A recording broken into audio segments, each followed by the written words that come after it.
ngayon sa Himlayan de San Jose. Ayan, kasama ko si Liz, ang ahente, ang manager. Ayan, aming manager at ako po ang inyong ahente rin ng Himlayan de San Jose. Ayan, ang aking apelido na San Jose. Ayan.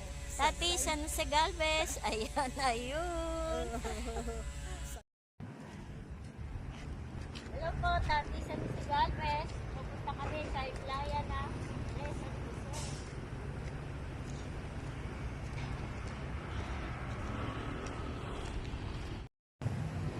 Hello po, Tati San Jose Galvez from San Jose del Monte City, Philippines. Ayan, dito po tayo ngayon sa Himlayan de San Jose.